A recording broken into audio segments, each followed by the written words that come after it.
Hello William D. Axley, it is Rev Sarah and it's the start of the summer term. I'm really missing not seeing you, but it's lovely that I'm able to at least talk to you, although it's across the film. It's really great to be able to speak to you. And I said in the assembly that I did before Easter, when we talked about all the whole Easter story, the story of Holy Week, that we talk about some of the things that happened after Jesus came back to life on that first Easter Sunday. If you've seen the first video, you'll know some of those things. If not, go back to the YouTube channel and have a look. But we talked about how Jesus died on the first Good Friday, how he was nailed to the cross and he took away all our sins for us. And then we remembered that on Easter Sunday, those disciples and friends of Jesus, they went to the tomb, to the place where he'd been buried, to go and do the things they wanted to for his body. They wanted to prepare it with spices. But he wasn't there. And they were really surprised and shocked. But later they found that Jesus had risen from the dead. And so today we're going to talk about a story called The Road to Emmaus. It is one of my very favourite stories. And I wonder at the moment what kind of things you're doing when you're able to go and do your daily exercise. What is your favourite thing to do? Perhaps you go for a walk around the village. Perhaps you go for a jog. Perhaps you're really fit. Maybe you get your bike out or your scooter and you go around the village with that and go and get some fresh air. One of the things that I love doing is walking. I was supposed to be going away this week, and if I'd been away, I would be taking these with me. These are my walking shoes. They're a little bit muddy, unfortunately, because I love going walking in them. And I'd have gone away to a place in Exeter this week where I'd have gone walking in the hills. And our story is about people walking. Now I think I've probably shown you these before, but I just thought I'd show you them again because I've always loved walking and I've done quite a lot of walks for charity in the past and I've got some medals from these, so I'm going to show you some of the medals.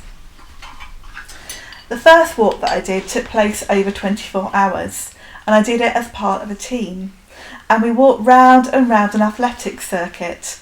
And we took it in turns as part of the team to walk for a lap at a time. But we did it for a whole 24 hours. I didn't get a medal for that one. But the next one I did was a walk called the Ribbon Walk. And that's the medal for that one. And this is walking 20 miles in the Peak District. Now the Peak District is quite hilly, as you might imagine from the name. But I walked around and managed to do that and raise some money for charity and met a really lovely woman that I met on the way round walking. And the following year, I did something called the Moon Walk, which is a walk in London, which is 26.2 miles. If you heard about the London Marathon, which is not happening at the moment because of all that's going on, then it's the same course as that. But I didn't run it, I walked it, because I'm definitely not a very good runner. A little while after that, I did something called the Liverbirds Walk. And this is a walk overnight, as the Moon Walk is, and I did it with a group of friends from work. And that was a bit shorter, but we walked around Liverpool at night. And I love walking, but I've not done any walks like that for a long time. But the walk that we're going to talk about today was about 7 miles. So imagine that you're walking from Yaxley to Peterborough, about a similar distance to that. And there were 2 people involved in this story at the start.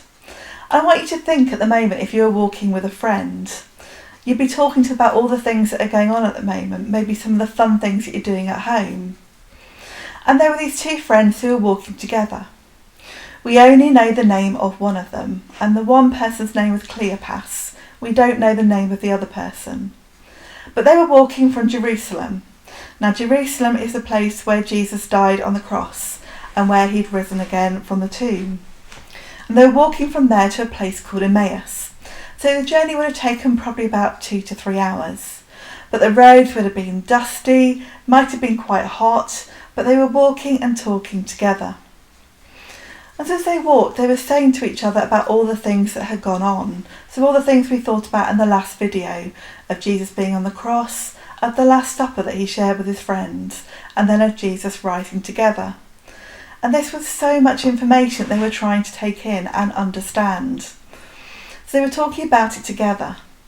And then on this walk, a little way along this road, someone joins them and starts to ask some questions.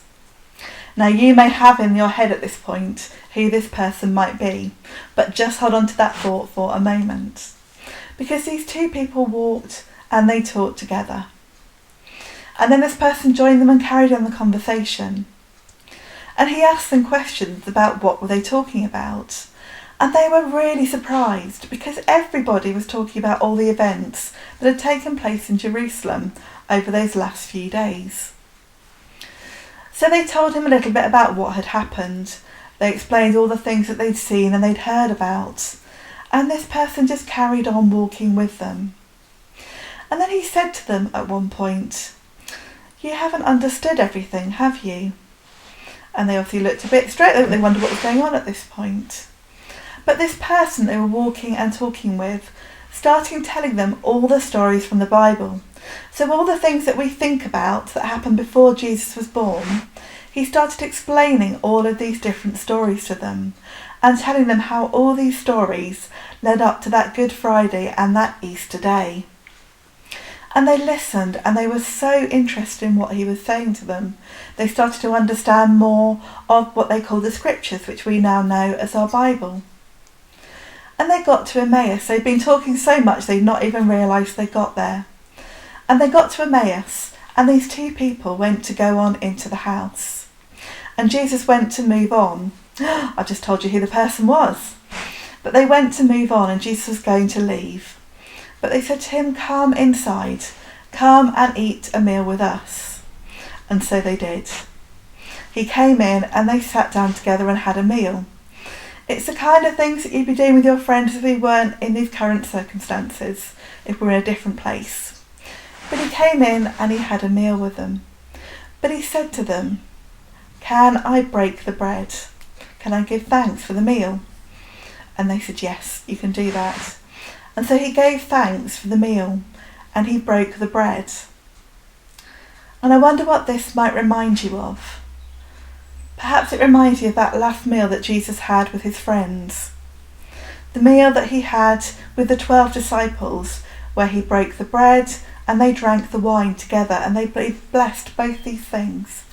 And together they took this to remember Jesus' body and Jesus' blood. And we've said before that these two things are remembered every Sunday, not at the moment in our churches, but usually when we have normal services, we have the bread and the wine to remember this special event, to remember the Last Supper. But Jesus by this point was in a different place. He was in Emmaus, and he broke that bread, and those two people suddenly realised who this person was. And I just told you the answer, but that person with them was Jesus.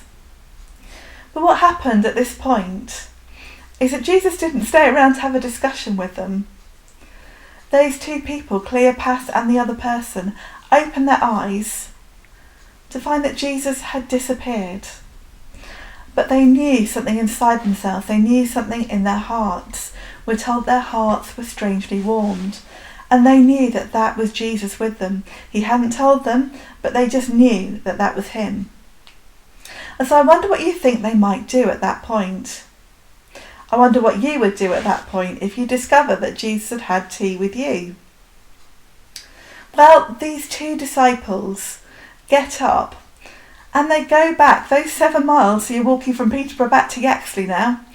And they probably ran it a little bit as well, because they wanted to tell those disciples, those friends of Jesus, that they had been lucky enough to see Jesus, that he talked to them about the Bible and explained stories to them, that he sat down and eaten with them, and they wanted to go and share this together.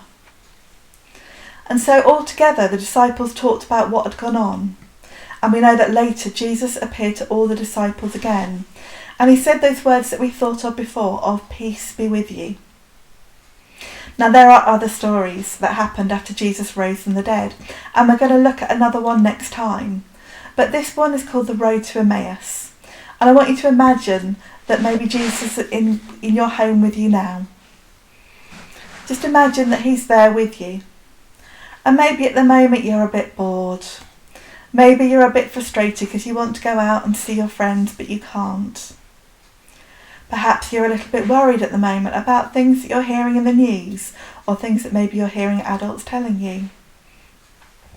But I want you to imagine that Jesus is there with you. And I wonder what you would tell him. Think in your minds, what would you say to Jesus if he was there? So we're going to have a moment's quiet and then I will pray.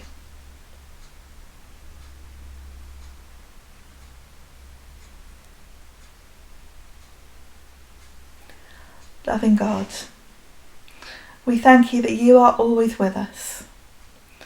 As we remember Jesus walking with those two people, appearing to those disciples, we can remember today and every day that you are always with us, whether we were at home, whether we're on our daily walk, or whether we're at school. And so we thank you that however we feel today, we can tell you and know that you hear our prayers, you hear what we say, and you care about each one of us. So I pray that you will bless us in our homes, you will bless our families in this coming week. Amen. So stay safe and look after you, and I hope that you enjoy this week that comes, whatever you may be doing, and it'll be very different to normal, but enjoy that, and I look forward to seeing you again very soon. Take care and God bless.